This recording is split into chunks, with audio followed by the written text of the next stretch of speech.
Trump 12 മണിക്ക് ശേഷം ബൾട്ടി അടിച്ചു. എന്ത് കാരണം എന്ന് വെച്ചാൽ US ബ്രാൻഡ് മാർക്കറ്റിൽ ക്രിയേറ്ററായി 5% മുകളിൽ ഈൽഡും ഇതിന്റെ മേൽ പോയാൽ ഇനിയും പ്രോബ്ലം ആവുമെന്ന് വിചാരിച്ച് ബൾട്ടി അടിച്ചു.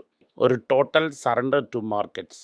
ഇതിന് വിരാൽ ആൽച്ചാരിയർ പറഞ്ഞു, മാർക്കറ്റിനെ നിറയെ ദിവസം നിങ്ങളെ കൊണ്ട് ഡിഫെൻഡ് ചെയ്യാൻ പറ്റത്തില്ല എന്ന്. ഇപ്പോൾ ട്രംപ് എന്ത് പറയുന്നു, ഈ റെസിപ്രോക്കൽ ടാരിഫിന് ഞാൻ നിർത്തി വെക്കാൻ പോകുന്നു എന്ന്. സോ 10% തന്നെ ടാരിഫ്. മാർക്കറ്റ് വളരെ സന്തോഷത്തിലാണ്. ഇന്നലെ ട്രേഡായ ക്ലയൻസിനൊക്കെ വളരെ ഖുഷി. ട്രൈക്കി, ക്രോക്സ്, സ്കെച്ച്, വാൾക്കം, ഗൂഗിൾ, ടൊയോട്ട, ഹോണ്ട. ഈ ഹോണ്ട എത്ര കയറിയും അറിയത്തില്ല, പക്ഷേ എല്ലാം 10% മുകളിൽ കയറി. എല്ലാ സ്റ്റോക്കും ഭയങ്കരമായി കയറി.